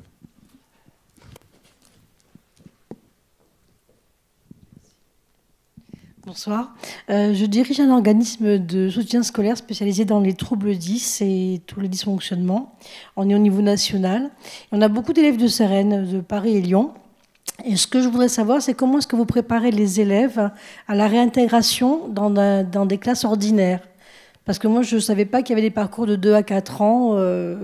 Et comment vous choisissez les parcours, la durée de parcours d'un élève, par exemple ? Voilà. Très bien. Peut-être que Caroline, vous pouvez être à mes côtés pour répondre à ça. Donc ça, c'est un vrai travail. Et c'est un travail de tous les instants pour véritablement bien penser tout ça. Généralement, c'est un processus sur 1 an et demi. Donc c'est pour ça que la scolarité chez nous n'est jamais au-dessous de 2 ans, ou rarissimement, sauf pour une 3e, parce qu'éventuellement l'enfant en fait a besoin d'un bol d'oxygène et il va se retrouver orienté alors qu'il a des bonnes connaissances, il a compensé partiellement, mais bon, on n'y est pas. Donc il arrive exceptionnellement que ce soit 1 an. Mais la plupart du temps, si vous voulez, c'est 2 ans minimum, puisqu'on met ensuite une bonne année pour penser la réintégration. Cette solution de réintégration, de toute façon, elle est obligatoire chez nous, puisque l'enfant ne va pas rester toute sa scolarité, et chaque année, on va le repenser au moment des bilans mi-période. Et puis, ce qui va se passer, c'est que ça va être une réflexion avec les enseignants, l'enfant et la famille. C'est tout le monde qui se met autour de la table. Pour parfois dépasser les angoisses de la famille, qui parfois ils soufflent, ils sont sortis d'un système qui était compliqué, et puis parfois ils veulent plus sortir, si vous voulez, donc il faut qu'on les encourage et qu'on les accompagne, ou au contraire, si vous voulez, de réfléchir avec eux en disant c'est peut-être un peu tôt, l'enfant a peut-être besoin d'un peu plus de temps pour tout ça. Une fois qu'on a dit ça, une fois qu'on est sur la rampe de lancement, vous pouvez peut-être nous dire un peu comment on s'y prend concrètement. Alors, déjà, un élève qui arrive au CEREN, qui fait sa première année au CEREN, c'est comme un élève à qui on va mettre plein de béquilles. Voilà, on va adapter les supports. Ils vont être très, très, très adaptés. On va mettre plein d'outils et au fur et à mesure de sa scolarité, on va commencer à désadapter. Donc, on va garder que le nécessaire et que l'essentiel qui pourra être utilisé dans n'importe quel établissement. Un enfant, quand il va arriver chez nous, il va être sur PDF Exchange, par exemple, il va pouvoir s'enregistrer, il va pouvoir surligner ses réponses pour montrer qu'il est compétent, qu'il a compris. On ne va pas attendre la même chose d'un élève qui va sortir du CEREN. L'élève qui va sortir du CEREN, il va passer sous Word, il va potentiellement faire de la dictée vocale, mais chez lui. Parce que dans une classe de 30, la dictée vocale, c'est très complexe. On ne peut pas mettre ça en place. Donc on va le remettre dans un système comme il va trouver l'année d'après. Donc il va avoir son ordinateur et un minimum de logiciels pour pouvoir travailler. Au niveau de la désadaptation, c'est aussi travailler avec les ergothérapeutes, en lien avec les professeurs. Et il y a des temps de désadaptation en fait toute l'année. C'est pour ça qu'on vous dit qu'on a besoin de 2 ans au minimum, parce que la première année, évidemment, il faut qu'il reprenne confiance en lui, il faut qu'il y ait toutes les adaptations, et sur la 2e année, on va commencer à désadapter. On va le refaire travailler aussi sur des manuels scolaires, puisqu'au CEREN, on ne travaille pas sur des manuels scolaires. En tout cas, on ne travaille pas sur des manuels scolaires comme vous pouvez les connaître. On a nos manuels scolaires CEREN maintenant, mais si vous regardez un manuel scolaire CEREN, c'est vraiment très très adapté. Donc on va recommencer à les faire travailler sur du manuel, où là, vous les connaissez, il y a des exercices, il y a plusieurs exercices par page, il y a des images, il y a plein de choses. On va leur apprendre à scanner. En fait, on va leur donner les moyens d'être complètement autonomes pour ne pas avoir à passer par le professeur qui, lui, aura plein d'autres choses à faire dans sa classe. Voilà, ce qu'on veut, c'est qu'ils deviennent en fait un vrai partenaire de son plan de personnaliser scolarisation, son PAP, qu'il ne soit pas simplement un utilisateur passif, mais que lui-même soit un interlocuteur de son enseignant dans ces adaptations.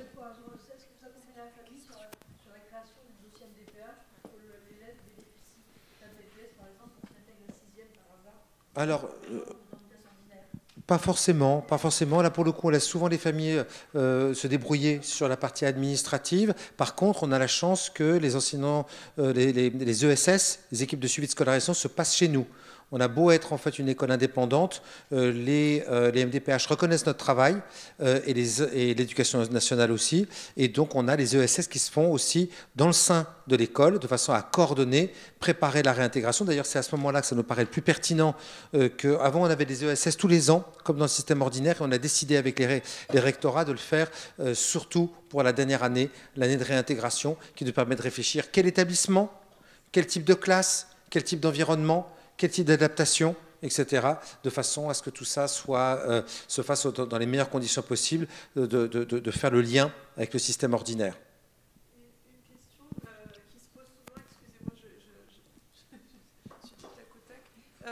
pour ces enfants-là qui vont sortir de votre école, j'imagine que c'est un peu violent parce qu'ils sont un peu cocoonés, ils sont à leur rythme, etc. Après, le but, c'est de les autonomiser. Mais justement, est-ce qu'on s'assure d'abord, comme c'est une classe un peu tremplin, est-ce qu'on s'assure qu'ils aient toutes les adaptations qu'il faut à l'enfant pour réussir, ou parfois il y a une date de péremption et on dit bon bah là il faut que tu t'en ailles, et je sais pas comment ça fonctionne. Est-ce que on s'assure d'abord qu'il ait sa classe Ulysse, ou alors qu'il ait son AVS ou des choses comme ça? Voilà, alors il y aura pas nous on milite, si vous voulez, pour limiter l'utilisation aux AVS. Hein, c'est-à-dire qu'il n'y a pas d'AVS chez nous, et je ne connais pas d'enfants qui sortent pas dans le système ordinaire sortant de chez nous qui ont eu une AVS. Je ne crois pas qu'il y en ait un seul de mémoire. Je ne crois même pas que dans les Ulysses, il me semble que peut-être une fois ou deux fois, les enfants sont repartis en bénéficiant d'une structure Ulysse sur plus de 1200 enfants qui sont passés par chez nous. Donc c'est vraiment ultra minoritaire. Il n'y a pas d'oukase non plus, c'est qu'on ne dit pas non mais attends, là c'est 2 ans et un jour, on sort. Hein. Non, pas du tout. L'idée, c'est que ça se fait de manière ajustée. Et il nous est arrivé que des enfants restent plus longtemps que 4 ans. Mais la moyenne, c'est 2,6 années. C'est la moyenne. Hein. Après, il y a une certaine variabilité. Quelques enfants vont rester un peu plus longtemps avec nous parce que leurs difficultés sont plus intenses, parce que c'est plus compliqué, parce que la famille est particulièrement vigilante et souhaite qu'ils poursuivent leur scolarité. On ne va pas les pousser dehors. Par contre, on ne va pas les retenir. Si on pense qu'ils sont prêts, il faut qu'ils soient dans leur bonne trajectoire et qu'ils sont en pleine vitesse de leur trajectoire, pas les retenir et leur donner en fait cet élan pour repartir dans le système standard. Bonsoir, alors j'ai plusieurs questions. La première, est-ce que vos écoles démarrent de la maternelle ou à partir du CP ? Alors, c'est CE2. Ah, c'est CE2. CE2, pourquoi ? Parce que justement, ce qu'on disait, alors évidemment, il peut y avoir des troubles qui sont détectés plus précocement, les praxies ou le trouble du langage, mais il nous semble que généralement, ça ne se passe pas trop mal en maternelle. En tout début de primaire, on s'assure de voir qu'est-ce qui se passe dans les apprentissages fondamentaux, lire, écrire, compter. Et puis on voit surtout l'impact fonctionnel du trouble, même si on l'a détecté avant, par exemple un trouble du langage, dans la scolarité. Se dire fonctionnellement, est-ce que l'enfant est vraiment très gêné ? Et à ce moment-là, on fait une proposition d'inscription chez nous, ou est-ce qu'il peut garder en fait sa place dans le système standard ? Alors justement, ma deuxième question, est-ce que pour ces enfants-là, il y a des possibilités de bénéficier tout de même de vos structures, par exemple un jour par semaine, ou d'avoir des stages pendant les vacances qui peuvent leur donner des outils pour pouvoir mieux évoluer dans le système classique ? Ou est-ce que vous n'avez que des écoles à temps plein ? C'est plutôt à temps plein, comme vous l'avez compris. En fait, on est vraiment dans cette logique d'intensité, d'unicité de lieu, de temps, de façon à ce que l'enfant bénéficie de cette convergence des compétences de manière continue, en le voyant évoluer, en ajustant le tir au fur et à mesure. Ça nous paraît plus compliqué lors en fait, de périodes plus courtes de stages ou de journées. Après, bien entendu, je ne sais pas quelle est la question qui vous amène, mais on pourra en discuter hors séance et de vous dire en quoi nous, on pourrait vous aider. On est toujours là pour accompagner les familles. Mais ce ne sera pas sous cette forme en fait, de scolarité, je veux dire, à temps partiel, en tout cas. D'accord. Et ma dernière question au niveau des adaptations, donc vous avez beaucoup parlé de l'adaptation des outils. Quelles sont les autres préconisations qui sont, selon vous, essentielles pour les enseignants à mettre en place avec des élèves 10 ou des TDA ? Et est-ce que votre école a choisi notamment un rythme différent, un allègement de la journée, plus d'activités sportives, artistiques, enfin, concrètement, comment ça fonctionne ?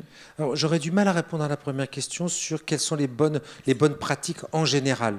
Puisque quelque part, l'idée c'est que les enfants différents, par définition, sont plus différents les uns les autres que les enfants standards. Donc il faut effectivement réfléchir toujours aux observables pédagogiques. Il faut bien comprendre que nous, on vient des deux côtés. On vient d'un côté de l'expertise neuropsychologique sur le bilan, mais là aussi, on est très vigilant. C'est certes, on va poser un diagnostic, savoir ce qui marche moins bien, mais ce qui nous paraît fondamental, c'est que l'enseignant garde son expertise de pédagogue, qui est réel, qui est autonome, qui n'est pas directement lié à une compétence neuropsychologique, même si les deux domaines se parlent à un moment, c'est finalement qu'il fasse un diagnostic pédagogique et qu'il se dise « on me dit qu'il est dyslexique, on me dit en fait qu'il est dyspraxique ou qu'il est dysgraphique, je veux voir concrètement moi, quelle est la difficulté de cet enfant-là dans ma classe, hein, et laisser l'enseignant, d'une certaine manière, avoir cette autonomie pour dire « oui, ben, je vois bien », et souvent ça se voit, hein, quand il y a une lenteur de lecture, ou une lenteur d'écriture, ou une écriture illisible, et peu importe, si vous voulez que l'écriture soit illisible parce que l'enfant a un problème moteur, le bras dans le plâtre, a une difficulté d'écriture ou une dyspraxie, peu importe la cause, si vous voulez, ou un trouble de la lecture. Il faut savoir que certaines dysgraphies sont directement liées à une difficulté de maîtriser le code écrit. Hein, pour l'enfant, c'est un code un peu abscon, et donc il a du mal à écrire parce qu'en fait, il a une dyslexie. D'où l'idée, si vous voulez, c'est que peu importe la cause, la conséquence, elle est visible, et il faut, à partir de là, décider. L'obsession, c'est alléger et faire la différence entre le fond et la forme. Et c'est très difficile, c'est vrai, pour certains enseignants. Je fais régulièrement des conférences, et je voyais encore un enseignant dans un lycée français de l'étranger qui me disait « mais comment on peut penser correctement et faire une dissertation sans écrire à la main ?» Ça lui paraissait mais lunaire. Hein. Et comme un prof de maths qui ne comprend pas qu'on puisse faire de la géométrie sans tracer la figure. Alors que la géométrie, c'est d'abord un peu de l'abstraction. Hein. On peut très bien raisonner juste sur une figure fausse et ne pas avoir besoin de tracer la figure ou de la recopier pour raisonner correctement sur une médiatrice. Hein. Voilà, c'est un peu difficile à expliquer, mais c'est ça qu'il faut transmettre. Il n'y a pas le même costume pour tout le monde, et partir toujours de l'observation pédagogique. Et que l'enseignant soit convaincu qu'il a les moyens, si vous voulez, de résoudre cette question-là à partir de sa compétence pédagogique. Voilà. Là, c'est la question sur y a-t-il des bonnes pratiques, et puis ensuite sur alors les programmes. Alors on a plutôt nous fait un choix assez ambitieux d'intensifier les apprentissages. Les quotas horaires sont plutôt plus longs. On étale la semaine sur 4 journées et demie. Parce qu'on pense qu'en fait, ça c'est bien connu, hein, l'éducation doit être plutôt étalée plutôt que concentrée. On a plus de maths, plus de français, ça peut être plus, beaucoup plus de maths. Hein. Je crois qu'en fait, en 6e, on peut monter jusqu'à 10 heures de français par semaine, parce qu'on va avoir le français, le renforcement de français, investir l'oral, investir l'écrit, de façon à ce que s'assurer que la langue, si vous voulez, soit bien investie par l'enfant dans ses différentes modalités. Donc on est plutôt plus intensif, mais les cours sont plus longs, ils font 1h15. On ne fait pas 1h15 de cours, on fait 3/4 d'heure de cours dans 1h15 de leçons, qui permet de faire des rituels d'entrée, des rituels de sortie, des pauses cerveau, de faire circuler la parole. On a 12 élèves, on peut quasiment faire répondre chaque enfant. Vous êtes en langue étrangère, ben en fait, le vocabulaire, c'est chaque enfant qui peut répéter le mot, éventuellement. On est 12, hein, donc c'est pas la mer à boire. Donc on est plutôt plus intensif. En termes de quota horaire, on ne fait pas d'éducation musicale et de dessin. Vous allez dire c'est paradoxal, parce qu'on a dit que la musique c'était si génial.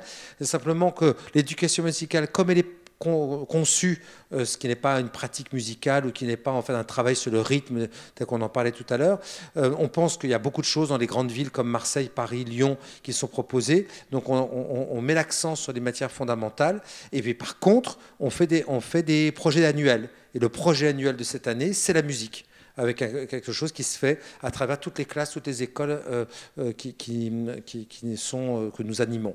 Voilà. Bonsoir. Je voulais juste savoir comment les élèves arrivaient chez vous. Est-ce que c'est les enseignants, est-ce que c'est l'éducation nationale, ou c'est les parents qui viennent taper à la porte? Voilà, vous avez de tout. Vous avez des prescripteurs qui sont en fait des enseignants, des professionnels de santé, ça a beaucoup de bouche à oreille. Les familles entre elles, ça peut être Internet, des émissions, puisqu'on est très sollicité, on fait des conférences dans les écoles, on est interrogé par les médias, donc au bout du compte, c'est un peu tout ça qui fait que nous sommes sollicités. Tout comme Michel, de temps en temps, je commets un livre par-ci par-là qui fait connaître notre travail, voilà, pour diffuser les bonnes pratiques. C'est comme ça, si vous voulez, que les familles en fait nous rejoignent. Parfois, c'est des enseignants référents, eux-mêmes, de l'éducation nationale. C'est tout ça.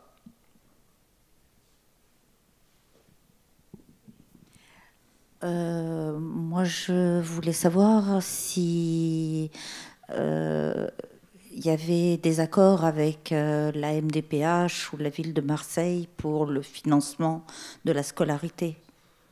Donc ça, c'est un très bon point. Hein. Malheureusement, effectivement, le fait est que... Alors, heureusement, je vais dire, commençons par le positif. Nous sommes une école indépendante, Donc tout ce qu'on met en place, ce serait très difficile à mettre en place dans le système ordinaire. Les paramédicaux sur place, la coordination, la pédagogie, la formation, les supports pédagogiques, les outils informatiques pour qu'ils marchent, pour qu'ils fonctionnent, etc. Les réseaux, le système en fait, le CRM, c'est-à-dire qu'en fait, pas le CRM, le Content Management System qui nous permet de mettre tous les supports à distance, etc. Bref, tout ça, ce serait difficile à mettre en place dans le système ordinaire. La contrepartie, c'est que nous ne recevons pas de subsides. Il n'y a pas de subvention. D'où l'idée, évidemment, la scolarité est à la charge des familles. La scolarité est coûteuse, de ce fait. Elle n'est pas plus coûteuse que ce que coûte une scolarité dans l'éducation nationale, mais dans l'éducation nationale, personne ne le sait, puisque personne ne la paye. Alors que là, il y a une sorte de transparence qui fait que les familles sont obligées de la payer. D'où l'idée, si vous voulez, c'est qu'il y a plusieurs sources d'aide. Ces aides, en fait, sont éventuellement les MDPH, puisqu'en fait notre action est reconnue par un certain nombre de MDPH qui peuvent, selon la nature et l'intensité du trouble de l'enfant, pouvoir reconnaître la situation de handicap et accompagner les coûts à la scolarité. Parfois même les coûts liés au déplacement, puisque en fait, les enfants peuvent bénéficier de ce fait des taxis conventionnés. Vous avez donc ces aides-là qui peuvent aller d'un complément 1 jusqu'à un complément 4, qui dans ces conditions-là peuvent aller jusqu'aux 3/4 du prix de la scolarité. Vous avez aussi des fondations privées qui n'ont pas des fonds immenses, mais qui peuvent donner quelques bourses par an pour compléter, si vous voulez, ce que la MDPH pourrait donner. Donc effectivement, il y a quelques aides. Si je peux me permettre, de façon générale, pour vous répondre, c'est qu'il n'existe pas de partenariat entre une MDPH et le CEREN.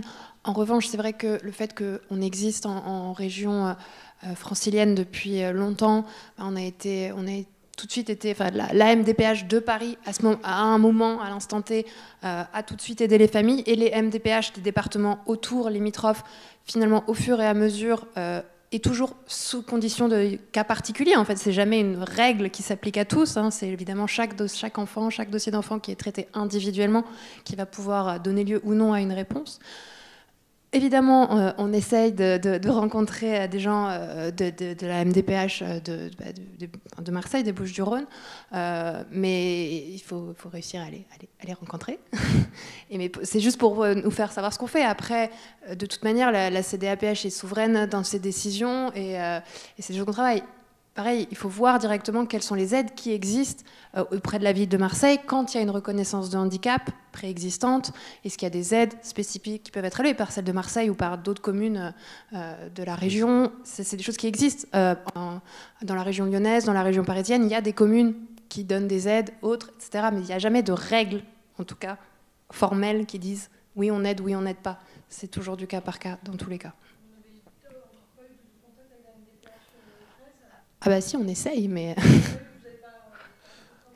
La MDPH, si vous voulez, il y a deux organes dans la MDPH. Il y a les permanents, qui sont en fait les administratifs, le directeur, ceux qui traitent les dossiers, etc. Et vous avez la CDAPH. La CDAPH, c'est la commission départementale qui va statuer. Et là, c'est paritaire. Ce sont en fait des acteurs très variés qui peuvent être des associations de parents d'enfants en situation de handicap. Ça peut être des associations sportives.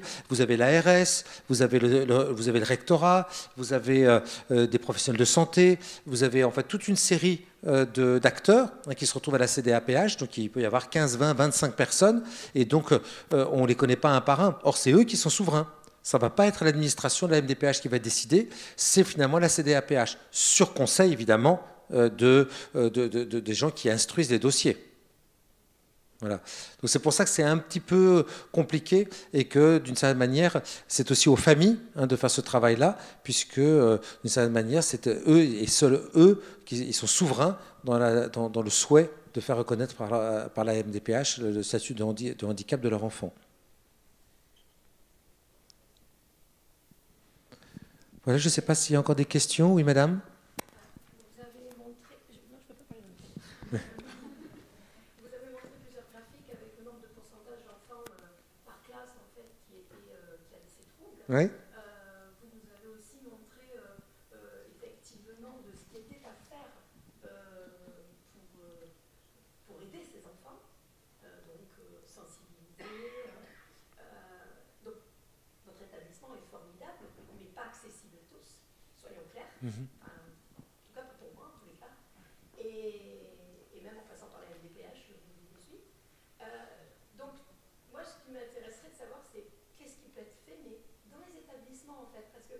parlez de sensibiliser les professeurs, s'il y en a, je vais peut-être en vexer 2-3 dans la salle, mais vous parlez de sensibiliser, mais il faut voir qu'aujourd'hui, certains sont sensibilisés, mais ne le font toujours pas. Donc, est-ce qu'on ne peut pas parler plutôt d'imposer à faire? Parce qu'il y en a qui ne les font pas, ces formations. D'ailleurs, moi, je ne comprends pas pourquoi la salle n'est pas plus remplie que ça, d'enseignants, de professeurs. Moi, je suis une parent, je ne suis pas enseignant, je ne suis pas professeur, je suis qu'un parent. Je me bataille tous les jours. Et je trouve qu'on devrait être... je voudrais savoir ce qui pourrait être fait plus dans les établissements, parce que du coup, même si vos établissements existent, il n'y en a pas assez dans tous les cas pour accueillir, puisque votre pourcentage dans les classes est plus important aujourd'hui. Non, vous avez raison, il y a 500 000 enfants dans le système scolaire. Donc un demi-million, ce n'est pas nous qui allons en fait résoudre le problème à nous tout seuls.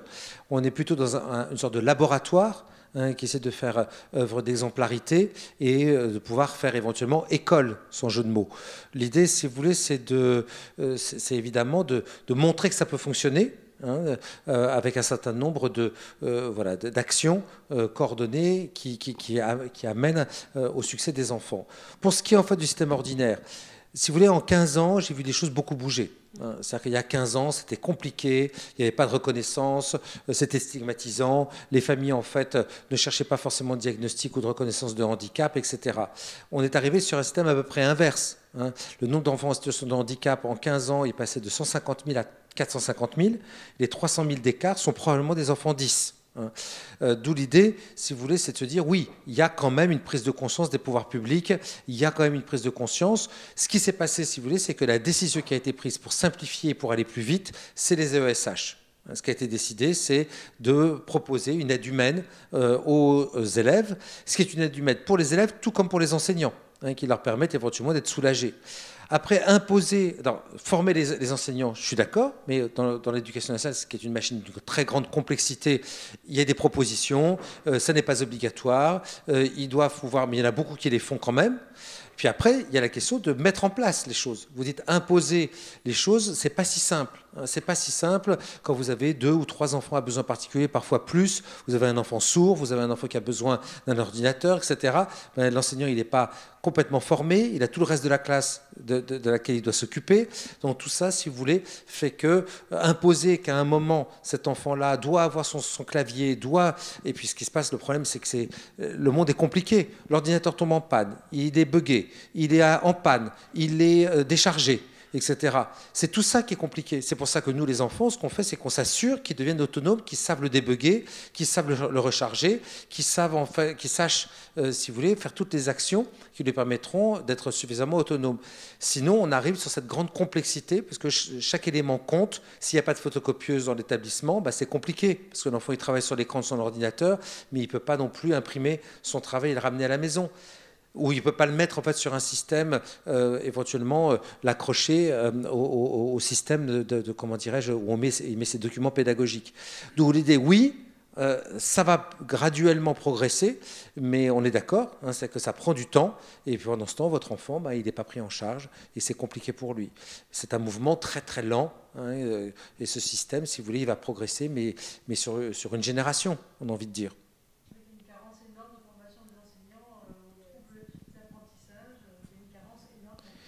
Mais je mets un petit bémol parce que j'ai fait énormément de formations. Des amis qui ont même envisagé de partir au Canada. Parce que moi, on a des milliers d'élèves, d'ici en toute la France. Et c'est vrai qu'on a cette problématique. Les enseignants n'ont pas le temps, évidemment, ça c'est clair. Mais ils sont aussi absolument pas formés. Quasiment pas formés. Mais moi, je trouve qu'il y a eu quand même beaucoup de formations en présentiel, maintenant en distanciel. Mais le vrai problème, c'est la nature des formations. Pour être très franc, je trouve que ces formations dans lesquelles on explique ce que c'est que la dyslexie, si vous voulez, c'est un peu court pour un enseignant. Parce qu'on part en fait de la définition du trouble et non pas des conséquences fonctionnelles dans la classe.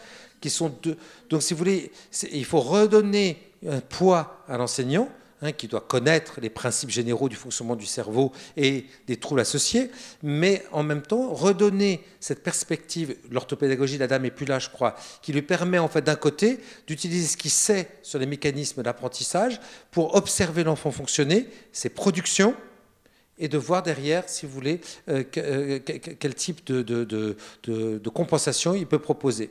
Voilà, donc l'idée, c'est que ce travail est à faire, parce que le travail de sensibilisation, en tout cas d'information, il est à peu près fait, on a envie de dire. Mais ce n'est pas suffisant du tout, parce que là, ça demande sur le terrain d'avoir une action ciblée et informée. Bon.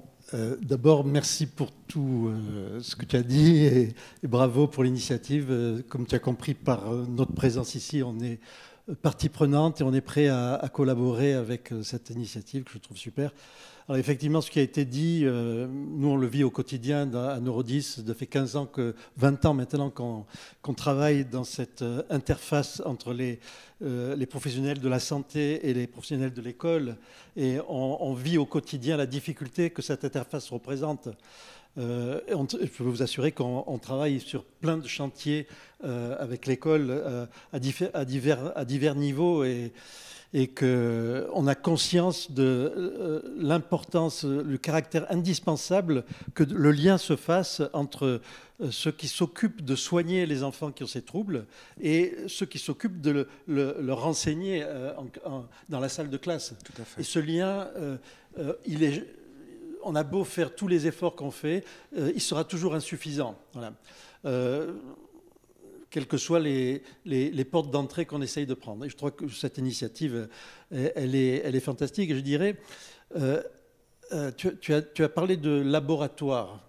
Moi, ce qui m'intéresserait de voir à travers votre initiative et votre présence ici à Marseille, ça serait de voir dans quelle mesure ça ne pourrait pas être un centre ressource pour d'autres enseignants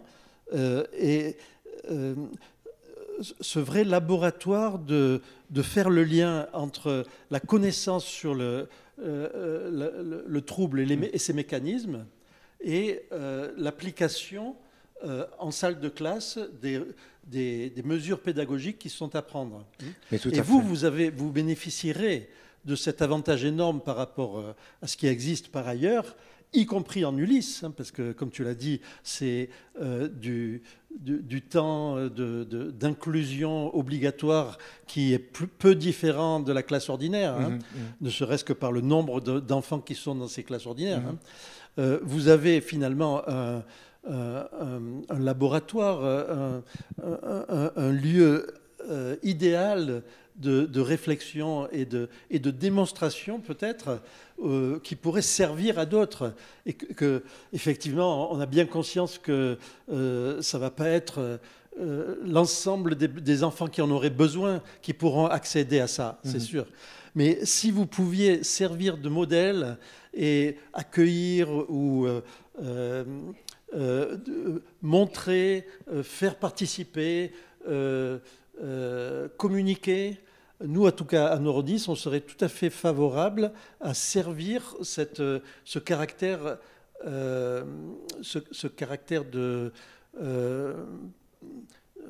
didactique, je dirais, par rapport à la matière. Mais absolument. Donc, vous avez des professionnels de santé qui viennent dans l'école. Ça, nous, à part le CESAD, on ne connaît pas d'autres exemples de cas. Et on est persuadé que c'est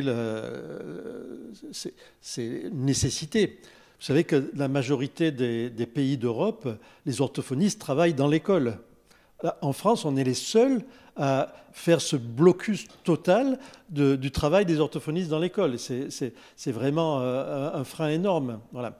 Je pense que le fait que vous ayez ça, c'est déjà un avantage énorme par rapport à l'existant par ailleurs.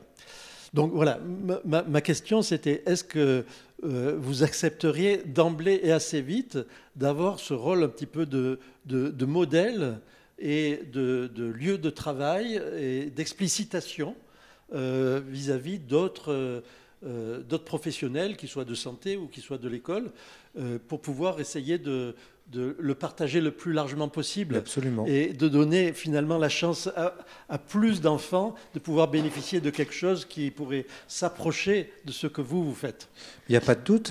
Je crois qu'Elsa voulait intervenir, mais nous, d'abord, c'est déjà ce qu'on fait. Pour le dire, c'est qu'effectivement, c'est déjà ce qu'on fait à Paris, à Lyon. On est allé former les enseignants à la demande de la DSDEN du 93. On est allé former les enseignants spécialisés du 93.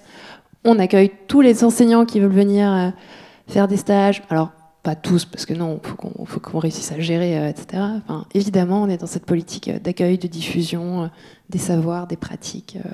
C'est ce qu'on fait. Et je me permets juste de dire... Hervé confirmera, hein, mais c'est juste qu'il est 21h30.